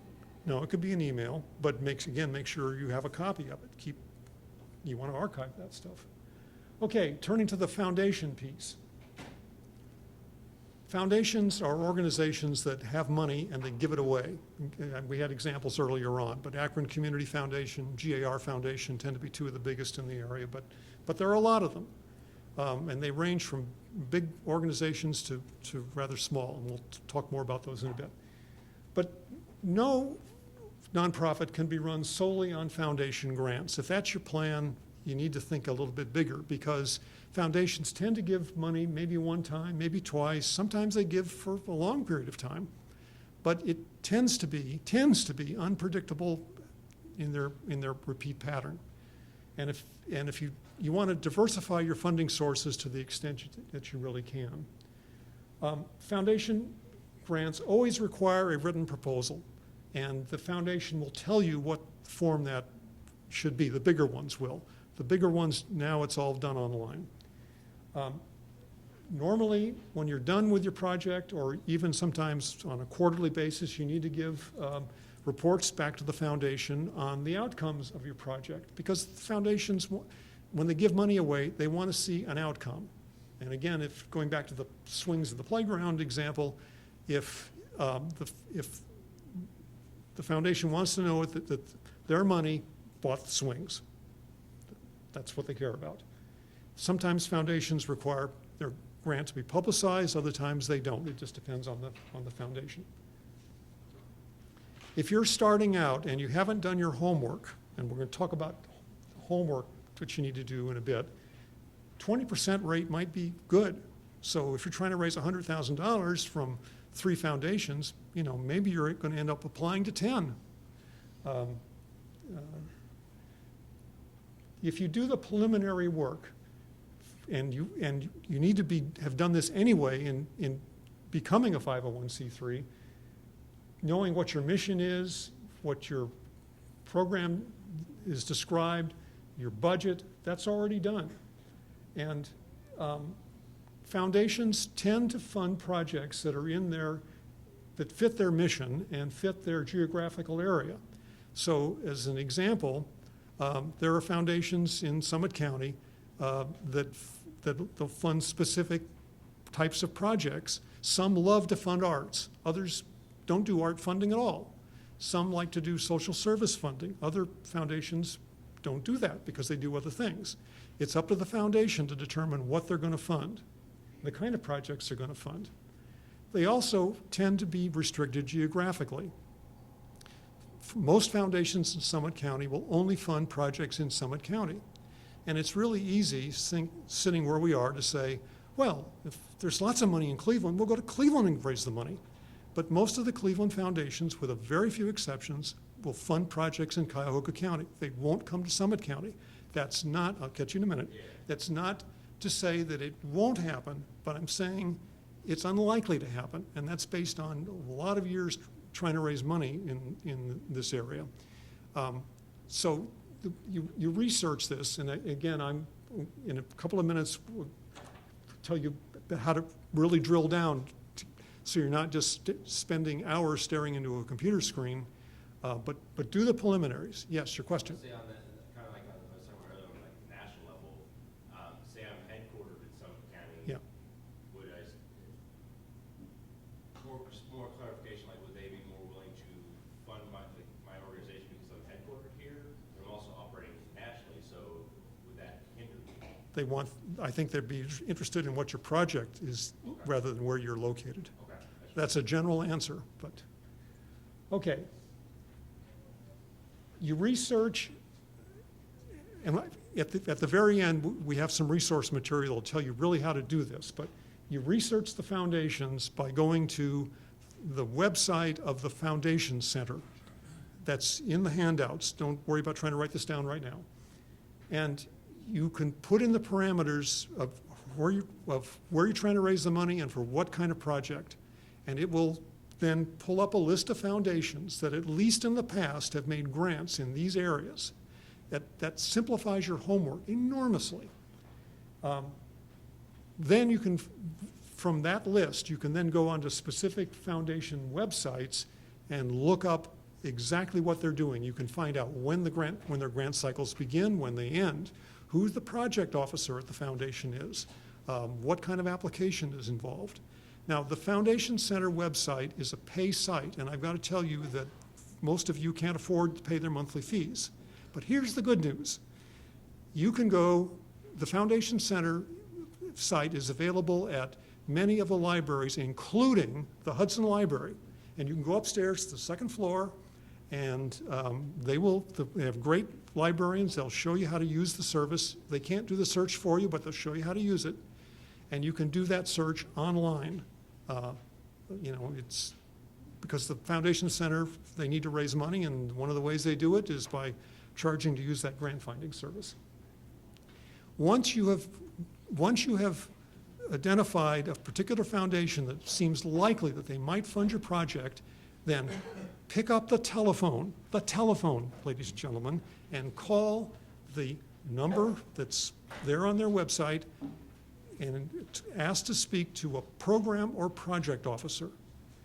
You want to make a one-on-one human connection. This is not email, this is not some kind of social media, because I've got to tell you, when it comes down to it, it's people who give to people. It's a personal relationship.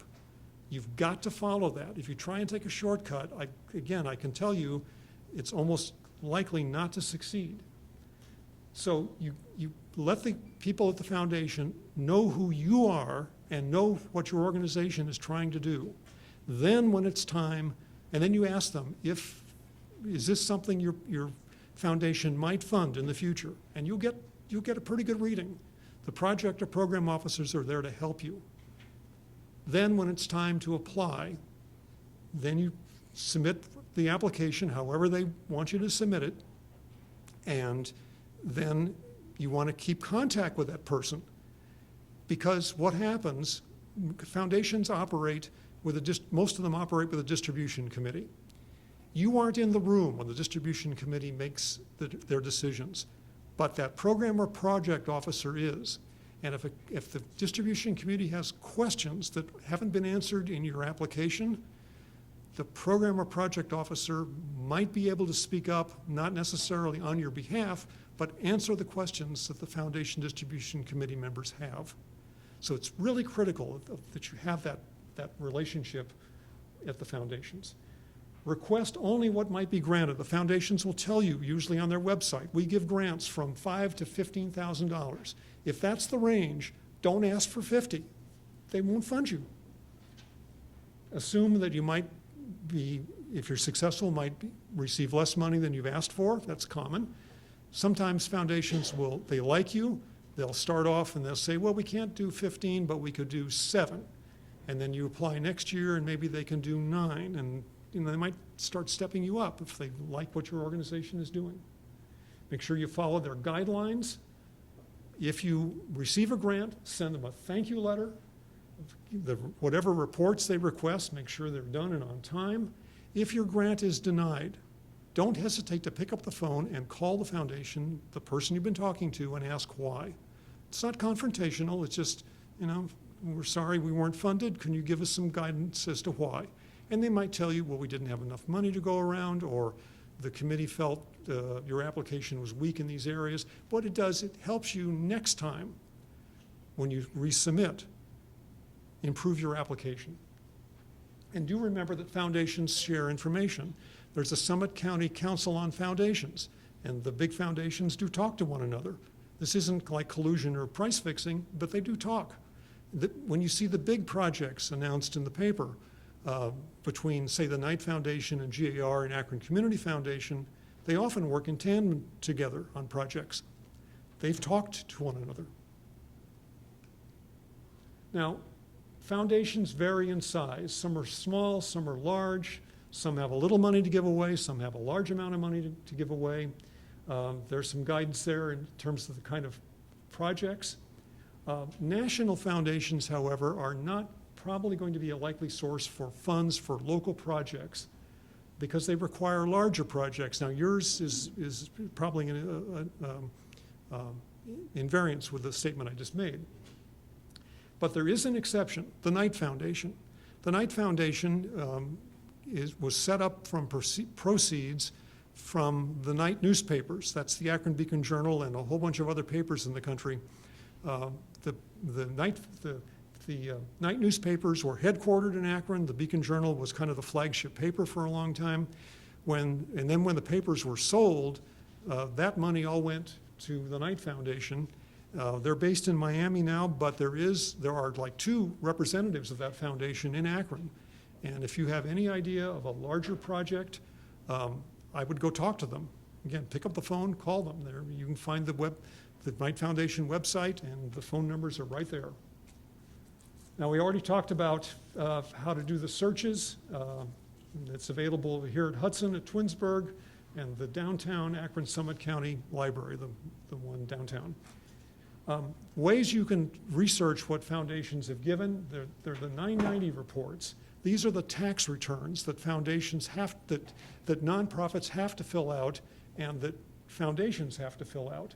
And you can find those 990 reports on the Foundation Center website, and that's in our resource guide, which we'll talk about at the very end. There's another group called GuideStar, which has the information. It's you have to register, but the information is free. You can pull up their 990 reports for like the past 5 years. The National Center for Charitable Statistics also has that. There are other ways to find out about foundations from bank trust officers. This is an example. Many smaller foundations are run by banks. The money is distributed by banks, so their bank trust officers have that. Other things are news releases you see in the paper, event programs, but over on the right-hand side is what the 990 reports provide, and it'll save you hours of searching for foundation information if you follow what I have suggested here. So again, and most of this is redundant from what I've already talked about, but it's really important to do your homework before you start applying. So depending on how the application form is laid out, you want to describe your organization, how much money you're asking for, what your project will do, how the project will benefit the community. If you're applying online, you don't have to worry about this, but some foundations still require hard copies. If they say send 20 copies on 3-hole punched paper, do that. Follow it exactly. Don't send them 15, don't send them 25. Make sure the holes are punched in the paper. Make sure you send your IRS 501c3 determination letter, a copy of it. If they don't ask for things like brochures or news releases, don't send them, because they'll just throw them away, and because the foundations are inundated when they have grant request deadlines. Now, some foundations do challenge grants, and a challenge grant is given when a stated challenge has been met. So in other words, you're wanting $100,000 to fund a particular project, and you go to the XYZ Foundation and you ask for $100,000, and they say, we can't go that high, but we'll give you 50 if you can raise 50. And that often turns out to be a very effective way of motivating public support for your project, because you can say, we have a grant from the XYZ Foundation, and they will match it dollar for dollar up to $50,000. That's a motivator for some people. And because what it does is to verify community support for your project. Because if you can't raise the matching money, the foundation is going to wonder, well, maybe this project isn't so important after all. Now, I promised to talk about contracts either from government or private organizations. And contracts they're agreements. They are specific agreements to buy a product or a service from your organization for a determined rate, for a specific period of time, for specific requirements.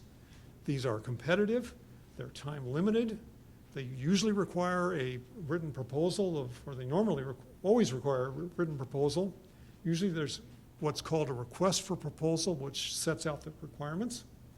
Sometimes you need to go to an organizational meeting to before you submit your proposal. Usually there's a time lag between delivery of service and payment, and that's why, again, the importance of generating more money in a year than you spend. Because it's often with a government grant, there's often a 90 or 120-day time lag between when you between when you provide the service and when you get paid. How does that work? You do the service, let's say on January 11th. You submit the invoice to the government at the end of January. They take the full month of February to process it. They send you a check sometime in March, or maybe if there's a question about your invoice, they put it off on the side and get back to you, say in February or March, and to seek clarification. If you don't have that cushion of money, you'll run out of money. So the time lag is important to keep into consideration. Usually there's a list of do's and don'ts that the contract will cover. It's open to public review, and oftentimes whatever material or products you generate, those belong back to the funding entity. Not always, but sometimes. Federal contracts and grants probably are unlikely for most of what you are proposing to do. Not totally, but probably unlikely. But grants from the county are more likely. There's unfortunately not a central database of Summit County grant requests. You have to go on to department by department to find that information. Sometimes the proposals are more complicated than what happens with foundations. And politics does play a role here. It doesn't mean you have to be a donor to a particular council person, but it's helpful to know them. And especially, that's especially where your board can really help you, because probably somebody on your board knows one of the Summit County council persons, or if you're not from Summit County, from whatever county you're from and where you're seeking funding. Again, that's why having board members that can really help you is so important. Now, remember this, that fiscal years can vary. Fiscal year, it's financial year, it's the same determination. Your nonprofit financial year might run January through December, but if you're trying to get money from the city and county, well, gosh, you coincide. But the state's fiscal year is August, actually it's July through June.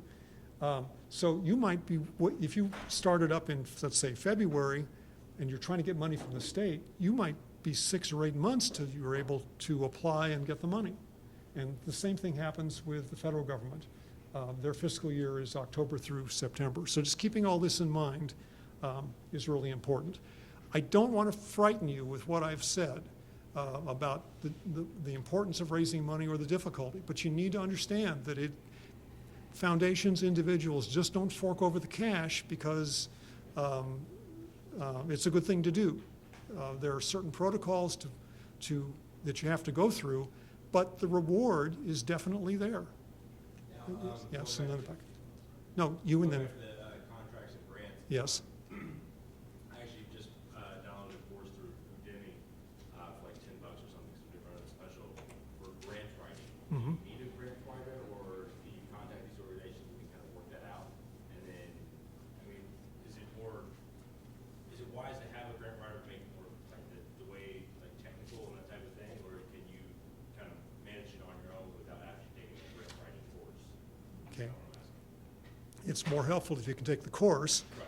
One of the people who's going to be, organization that's going to be presenting here in March, the Foundation Center, their specific topic is grant writing. And the Foundation Center offers both paid and free grant writing courses. I'll talk about the Foundation Center at the very close about all these additional resources. But the important part here is grant writing is, and I'm sorry, this is real serious now, grant writing is serious business. It's not something you whip off on Friday night right ahead of the deadline. And experienced grant writers, if you can afford them, are worth the money. You can contract with people. You can also learn to do it yourself. And that's no bad thing, because you'll save the money. But good grant writers expect to be paid. And they have a code of ethics where grant writers will not, theoretically, do grant writing either on spec or on commission. They want to be paid either on an hourly basis or on a project basis, irregardless of the outcome, regardless of the outcome. So they're worth their weight in gold, the good ones. And there's a society of fundraising professionals that's in Summit County. I mean, it's a national organization, but there's a Summit County chapter, and they are well worth contacting. In the back. Thank you. Yeah. They're a really good organization. Okay, in the back. As far as the monies that the buildings do, like your example, including the swing set, Mhm. whether they're your matching funds or not, if you have more money left over by some miracle at the end, can you use that for some other project down the road, or since it's specifically keeping the money for, say, swing set, it has to, what do you do? Return the money or what? Okay. That question was asked before, and the answer is, and this is okay, because I, again, believe in transparency, I would, once you've satisfied the 3rd Street playground swings, but you have extra money, I'd go back to the donors and say, we had better response than we expected, and could we use your money to take care of the 9th Street playground swings? Something like that, just so that you never have misled donors. Because again, you're going to hopefully, okay, the easiest way to raise money is not from new donors, but from existing donors. And if donors ever feel burned by you, they're not likely to give again. It's like any business will tell you, you're going to get repeat business from your existing customers rather than trying to constantly drag in new customers. You've got to do both, but you need to keep the goodwill of your existing donors. Critical. Yes. First. Through an organization, and they're stating that they need money for this multiple reasons. Mm-hmm. And you're not seeing the money being spent. Can you request an itemized statement at the end of the year for what you spent? I'd go back to them and say, I'd like to know how you spent our money. I would. And again, if you feel that there's wrongdoing, you can go to the Ohio Attorney General and request, say, look, I'm not sure this organization is using the money wisely. Yes, in the back? This is all wonderful information about financing the organization after you have your 501c3. Yes. It costs money to get your 501c3. Right. So any ideas on how to raise the money to get your 501? Okay. Well, the trick here is that any money that you take in is not deductible by the donor. That's again, if you go, okay, if you went the full bore long form 1023 form, that's how you apply, which you may not need to do, but if you do that and the state filing fees and all, it's going to be over $1,000. If you go the short form, Janice, it's what, like 300 now? It's 200 for the, it's for the IRS, and then the state's like 125. Yeah. So that's, again, where your board members come in. If they're not willing to help you pony up, let's be really extreme here, $500, including photocopying fees and, all, then there's something wrong. They probably don't believe in your organization enough. I've had clients where they're getting started, and the founder, if you will, has fronted the money themselves. And I wouldn't necessarily advise that, but if that's what has to happen, that's what has to happen. Yes. Just what I'm doing. A great resource for that, obviously, especially in today's day and age, is crowdfunding. Starting a Kickstarter campaign. There's so many different ones out there. I can't even name them all off the top of my head. And going back to what you were saying about picking up the phone and calling people, a great thing to do whenever you're doing crowdfunding is not only talking to people that that will be willing to donate, things like that, through Facebook, through social medias and stuff. But a really kind of a pro tip would be to make sure that you do a video. Like, on your smartphone, whatever it is, you have to be professional down there, anything like that. There is a lot of free software out there, stuff like that, to help you make it look more professional. But you can just do one on your cell phone, just explain your organization, and kind of relay that passion. And there's so much evidence out there that, and the crowdsourcing campaign that has a video does like 300% times better than one that doesn't. I mean, you can go into detail on your descriptions and stuff like that, but if you do the video itself, just like on me and you talk face to face, it gets that much more impact, and it allows you to get that much further reach. And if anybody here needs any type of like that type of stuff, I'm available. And I do offer like free stuff as well as paid stuff. But, yeah. Okay, that's a good point. My only caution in that to all of you is make sure the video looks professional. Right. Don't shoot it with your cell phone camera going vertical and the image is kind of fuzzy and everyone's off mic. People use that as it's a sales tool, and it's so easy to say, they don't look professional. Click, and you're gone. So doesn't mean you have to hire. And like I said, there is a lot of free software and stuff like even stuff online that allows you to make yourself look more professional using your cell phone or things Right. that you already have. Right. But first and foremost, it's figuring out what your mission is, what you're trying to do the money, how you're trying to use the money. You write it down so that the presentation is polished and looks professional. And we're kind of getting, way off, not you, but I'm starting to get us way off where we need to be. But that's just critical, because people otherwise will say, doesn't look professional to me. Think about it from the other side of it. If somebody comes to you and they have what you're talking about, that James cell phone footage, you're not going to donate to them. No. Like, they're not professional, they're not taking what they're doing seriously. No. If they have something that's, put together well, Right. concise and on point, you're going to be like, oh yeah, here's the money.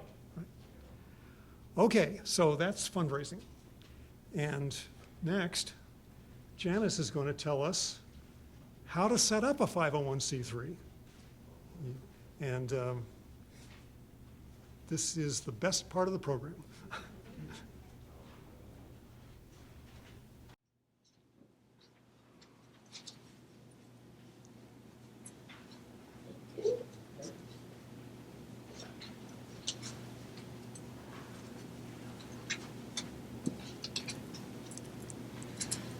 Okay. Let me do this really quick. We're reiterating some of the things that we've already shared with you, so I'll just go through them very quickly. You must define your service or product. You must be able to identify your particular target markets, and then who, what, how, where, and for whom you're going to do it. So your mission should answer that question. Before you file, you do need a plan. And your plan includes, again, what we have already said, your mission statement, your goals and objectives, your assessment of current resources, and an analysis of what you intend to do beyond the first year. So, putting together your board of trustees and developing a 3-year budget. You have to research and make sure that there are people in the community that have a need for what you're proposing to do. It's not a bad idea to also collaborate with other organizations that are doing what you do. The funders are now looking and asking the question that they haven't asked 20 years ago when I was doing is, who are you collaborating with? Who are you partnering with? Because they no longer want to just give a standalone, small, nonprofit money. They want to see that you're partnering with other people. An incredible partner will increase your chances of getting the money. What is your niche? There's something that you're going to do that nobody else is doing. These are the demographics of what they want to see, and you can look at that slide again in the middle of the night when you can't see. You have to take my report, read the PowerPoint. 3-year budget. When you do the long form, the IRS does want a 3-year budget. On the short form, they do not. The only question that they ask is, are your resources going to be less than $50,000 for your first year? And what I generally tell my clients is, okay, say yes, they are. If you get $1 million grant from a funder the second year, then just go back to the IRS and give them the rest of the money for the application fee. You need to be able to determine where your money's gonna come. If you don't have any money, as Bill has already indicated, your program is not going to succeed. Foundations give money, and you also know that foundations have to give 15% every year of their money. They also do something which is really great, is they invest their funds so that their funds regenerate funds. Because what is it if they start out with a foundation for $1 million and they give these small grants away? They have a financial plan in place that invests so that they can constantly have money to give. Because at some point you're going to run out. So that's a good idea for you to think about how to generate funds and also be able to identify how you're going to do it if you don't get this grant next year. And we've already shared with you some of those things. Required filings are with the Ohio Secretary of State. It's basically a form that you need to fill out. But as I've indicated, you need to have the right language in there so you don't pay me to go back and fix it for you. The Attorney General also wants you to register with them. It's a form that you can do online. They want to get some information from you because you're soliciting. And I like the idea that Bill said earlier, that if there is a foundation that you know of that's not doing what they're supposed to do, that's what the Attorney General is there to make sure that they do. So, yes, you should turn people in that are not doing what they're doing. And regardless of what we have been saying to you today about the right way to do it, just like I shared with you that there are different strokes for different kind of organizations, there are people out there that are using the nonprofit venue now to not do nonprofit work. So the crooks are still there, trying to manipulate the rules. But everybody in this room is not. So I wish you get a whole bunch of money. Don't forget me. You can hire me when you get your whole bunch of money. How about that? So the forms are different now. They ask basically everything that we've shared with you today. That's what they want to know. And then the 990, this is a good thing too to look at. Say you're applying for a grant from the Knight Foundation. I advise people to go on there and look and see who they've given money to in the past and how much of it they've given, okay? So that will give you an idea of the likelihood of your project being able to be funded. Does that make sense? Next step? I have a quick question. When you're applying for the 501(c), you have to give all the information. What information on your board do you have to give? I mean, blood type and everything, you know, for the board, or is it, I mean, like, what do you have to provide the government for your board? Both of the organizations, or both of the forms, the long one and the short one, all I want to know is your board members' names and their addresses and what role they're going to play on the board. Okay, there are a few next steps that we'd like to go over with you. We'd like you to consider attending one of our business plan workshops. That really is the next step here to becoming a successful nonprofit if you're talking about doing a startup. And Janice is going to pass out some forms that have the dates of the next two nonprofit business workshops. And if you are interested in attending those, fill them out and give them back to us, and we'll get that in our database and we'll get you registered. Do a complete business plan, and if you want to, schedule a one-on-one counseling session with either Janice or myself. The way you do that is to call the phone number that's on the business card that I passed out, speak to Jillian, and she will get you scheduled. I'm generally at SCORE on Wednesdays. Janice, I think you're there generally on Tuesdays, I believe.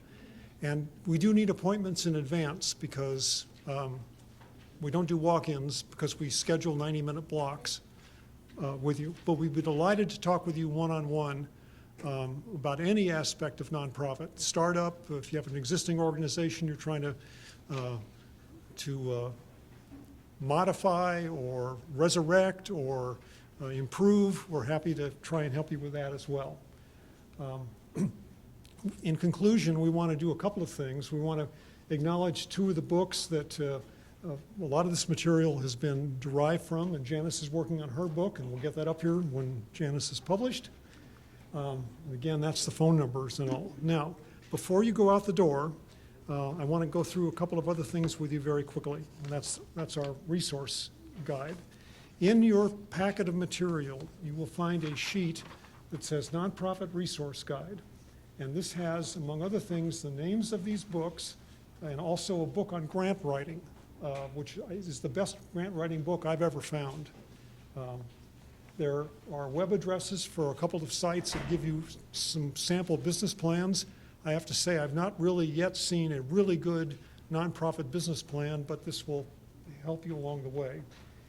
Under the part that says fundraising, this is the information about the Foundation Center that I talked to you about a while ago. And it gives the web address, and it gives the information about what the Foundation Center has and where in various libraries you can use their service free. Information about GuideStar, about federal grants from the government. There's a sheet in here on the Ohio Digital Media Law Project, which has a lot of skeletal information about and links in terms of various things that might be useful to you. Web addresses for the Ohio Secretary of State and the Internal Revenue Service. And then two other organizations. The Akron Summit County Public Library has a nonprofit resource center up on the 3rd level. There's also one here, too, at this library up on the 2nd floor. BVU, the Center for Nonprofit Excellence, and they're presenting here a bit later in the year. They're an organization that's, excuse me, that's headquartered in Cleveland, but they have an Akron office, and they also have access to the Foundation Center material. They also run a number of workshops. Some are free, some are paid, and I think that this may be useful to you as well. As we conclude, there are two things we'd like to ask of you.